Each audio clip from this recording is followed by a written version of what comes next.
Is that all right? First of all, I want to thank Dominic again for having us. I just saw him over here. Wherever he is, thank you for having this. And I also want to say that I'm really encouraged by this group. You're all aware that Fresno, Madera County right at this point don't have any tree-through farm advisors. This gives us, in Cooperative Extension, an opportunity to reach out and I think do the things that we do best, and that's form a community group that takes some actions and develops programs, hopefully that solves some of your problems or at least makes some of your decisions easier. I think the real meat of the program here was by David this morning. It's real critical issues that he's dealing with. Today I want to talk about pretty much the status of insects that would affect the crop, and they're very similar to what I talked about during the dormant meeting that we had a few months ago. Remember, in that meeting, of course, we were looking at navel orangeworm, and sanitation was a big issue. Navel orangeworm is now just beginning to deposit eggs. They're pretty much on scale to what starting to what the time we did last year, so I'm not too worried about being behind. Peach twig borer is just beginning to fly. Anything done at this point for twig borer is pretty much wasting your money. But the two insects that I think are most important that we focus on, or the two groups, are going to be web-spinning spider mites and leaf-footed plant bug, leaf-footed or stink bugs. And I'm going to talk about spider mites first, and then I'm going to describe some sampling techniques after this. I won't take very long in front of you here. Jenna, do you want to come out here? Jenna Oreen, she's the scout that I've been working with and monitoring certainly last year's farmers and some of the new ones. Jenna, wave your beautiful hand. And we did look at each of the orchards that we had in last year's program around the 3 trap locations in those orchards. And we have not found any mites on any of the leaves in any of those orchards at this point. So I just this is more of a confidence thing for you that may wonder, am I late? Am I behind? Where are the mites now? The interesting thing, remember during that talk I gave in Mendota, I talked about the movement of mites from the ground or the deep bark. Where we did find mites were not in the producing trees, but in the little germinating seedlings that some orchards will have. And I just want to clue you in, even with the amount of rain and hail that we had, that if you take the time to look at some of those germinating seedlings, particularly those that are under the drip line of the tree, you will either see evidence of the mites that have died off or mites that are still present. So that's kind of an indication whether you've got mites in that orchard or not. The water that we had on the trees themselves, the cold weather really delayed that movement. So I want to encourage you, I know many are very, very worried about this issue. I personally would like you to look at maybe particular hot spots that you know in your own orchard and just periodically go out and look at those trees before you go ahead and make a miticide application. The conditions of the trees are very good. The products that we've used in the past, like Agrimec or Epimec, is taken into the leaf tissue itself and gives good residual. But that residual only lasts so long. So I hate to see you use something when the population's not there and then have to make an additional expensive treatment later. This has been, in all the pests that I've dealt with across a wide range of crops, mites seem to be the biggest concern. And actually in almonds, although they do look bad when they start to web and drop leaves, the actual damage they do to the production is very, very minimal. Certainly on mature trees, it's very minimal.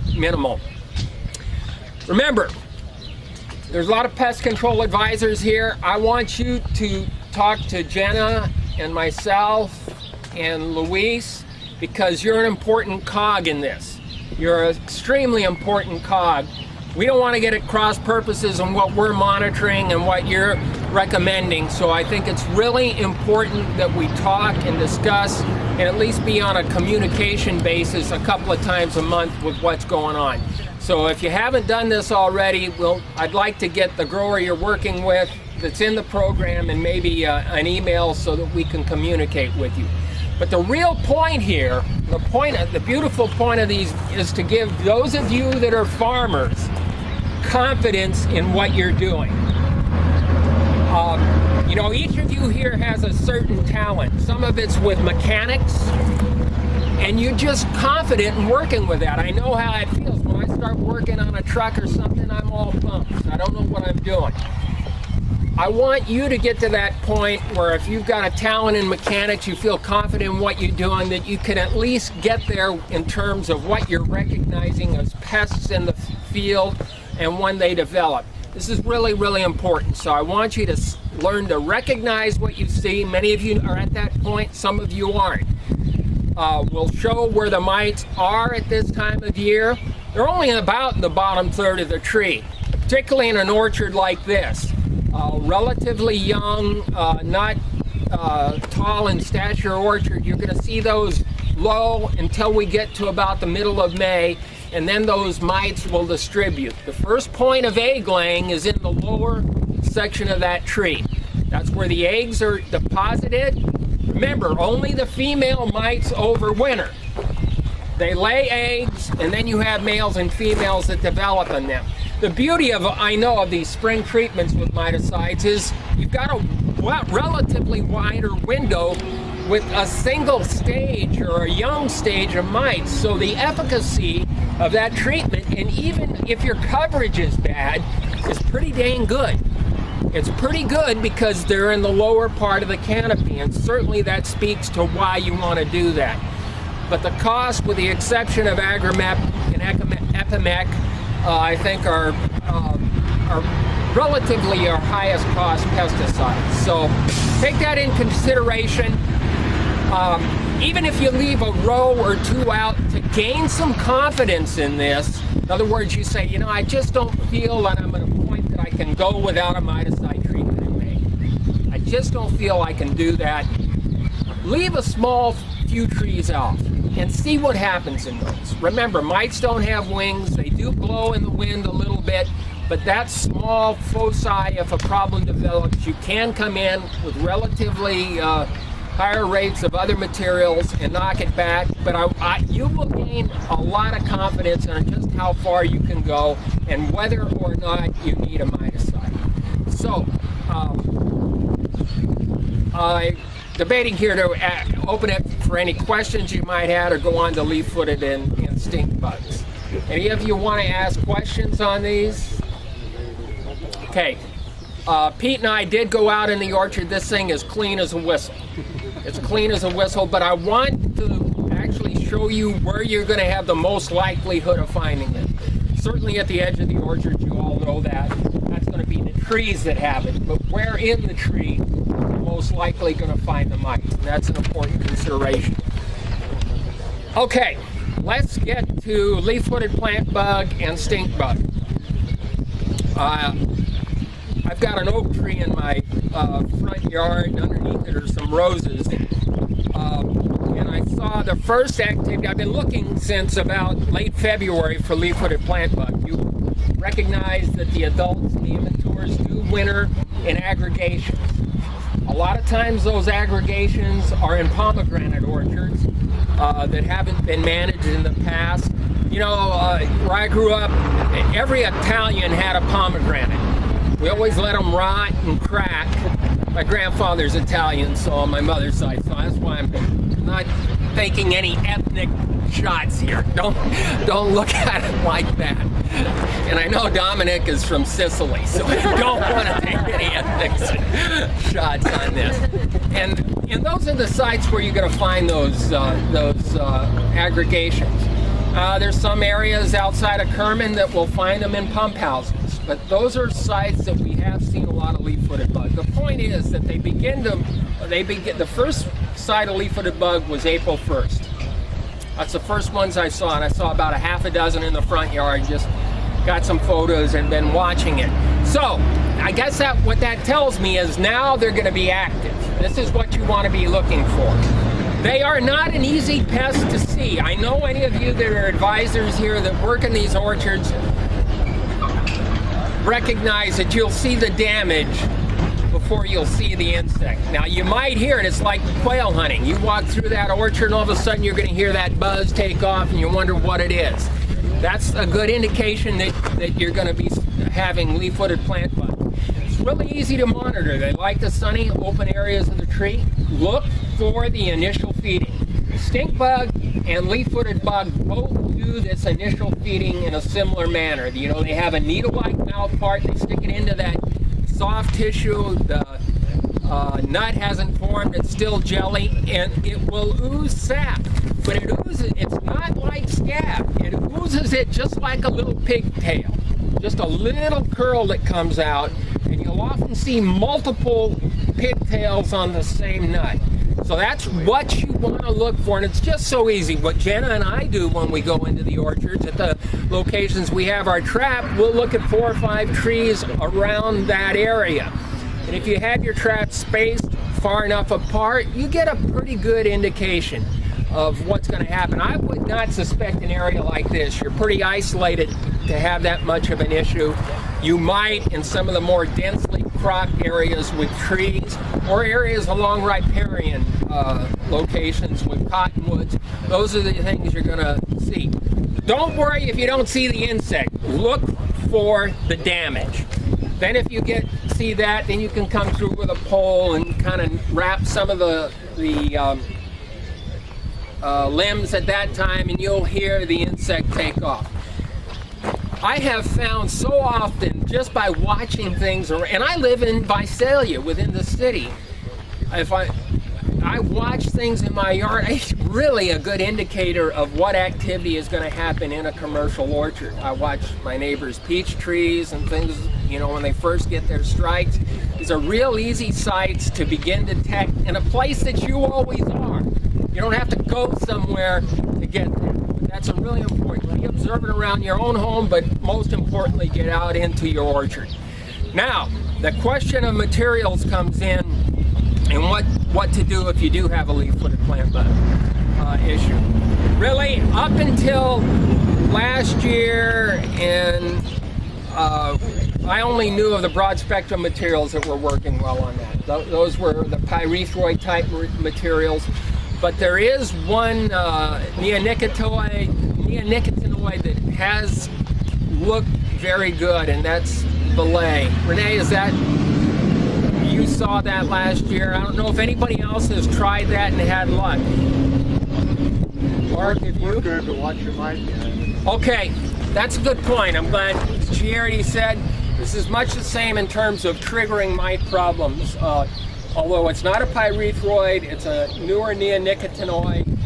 I think it's clothianidin, but the trade name is Belay. It does have a tendency. So in terms of a preventative, personally I think the preventative on both stink bug and leaf-footed plant bug, you can really miss that and put it on at a time when they're not within the orchard. Has anyone here had leaf-footed or stink bug problems, seen them this year? You got Just one? the other day. Okay. Orchard. Where are you? Bug.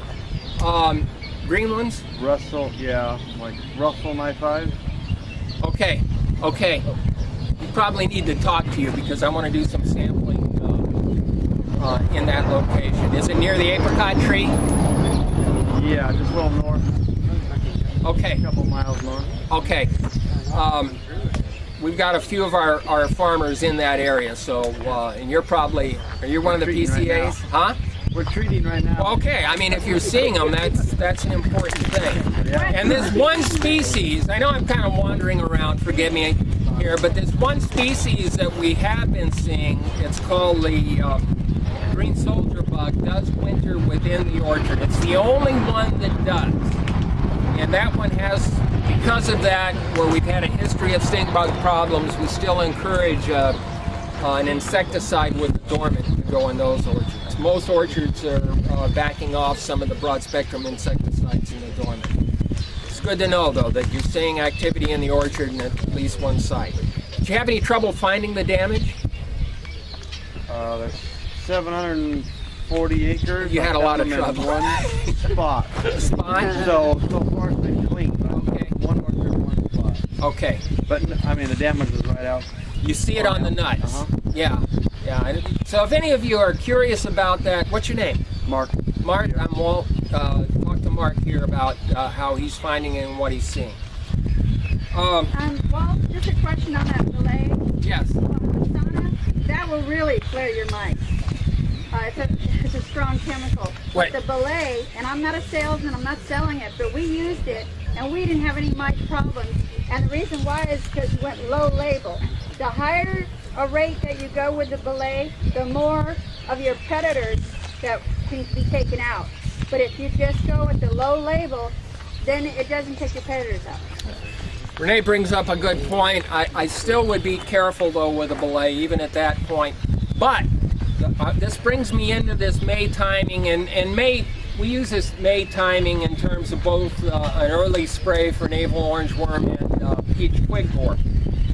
Remember, in the past, when I first started, this is 33, 34 years ago, we were using a lot of May and hull split sprays in Bakersfield. That time it was glutathione, some imidan, a lot of 7 that was used at that time.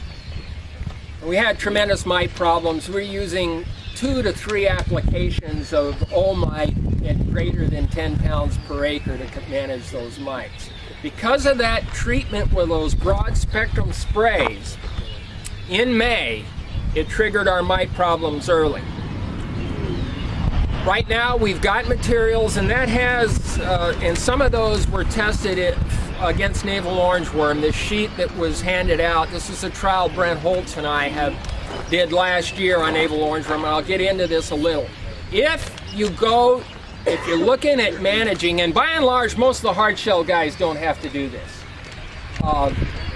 Soft shells, and particularly frits that are harvested very late, you may be looking at May and a hull split spray. Those of you that have hard shells, I feel pretty confident, and primarily Padres and Buttes, a lot of you farm those. I'm not so concerned with doing this to ignore anything done in the May period. But if you do decide you're going to try to lower navel orange worm populations in May, you don't want to use a pyrethroid.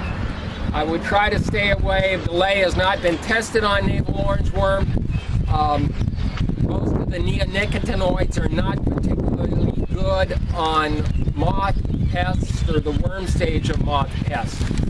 Those that work pretty good here, we looked at nonpareil and Carmel variety. If you look at this sheet that we have here, one is not registered yet, and that's that Cyazapyr, and it's a little improved version of the Altacore. Rynaxypyr, which is Altacore.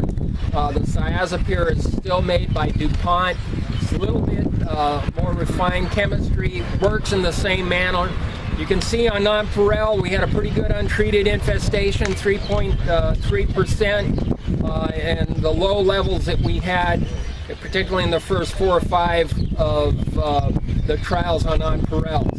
The beauty, I think, of this trial is we had interplants with Carmels that both results pretty much in the same ballpark. The products that worked well on the nonpareils look pretty good on the Carmel variety. Proclaim is a relatively new product. It's a benzo-urea, I believe, but it's not been used very much, at least in our trials, and is beginning to show some good efficacy. None of those, yes, Kenny. Are these all results from just May sprays, or is there? No, this is, I'm sorry, I'm jumping to hull split here. Okay, I'm glad you brought this up. This was a hull split spray. Actually, it was a later hull split spray because we tried it at the hull split of the Carmels. We didn't have much infestation. We wanted to leave them out for a fairly long period of time. So the products here that would trigger mites, again, this is more for the farmers here, would be the Asana, the Brigade, Everything, Sauna and bifenthrin, or excuse me, bifenthrin and Brigade are the same material. I believe one's a different manufacturer, but they're the same. But any of those combinations, and you can see some of these trials had a combination of a reduced risk material and a more broad spectrum material. But in general terms, things like Alticore, Proclaim, Belt, even Intrepid look very, very good in here. Those are going to be much more expensive than the pyrethroids. You know that, I know that. You bank, we've always banked on that cost being the difference between whether or not you put a miticide with it. Many of you will put that miticide irrespective of what material. But I just wanted you to have this. If you've got any questions, please ask me. Finally, I'm just going to briefly touch on twig bore. It has just begun to fly. Just begun to fly this week, so our biofix will probably be this week. And to calculate degree days, we usually time that treatment at what they call 400 to 500 degree days. It usually comes out to about the 5th to the 15th of May, somewhere in there. You can refine that and talk to either Jenna or I later in doing that. But we've gotten our first moths this week. If any of you are curious, again, one of the traps over there has a couple of moths in it. In the last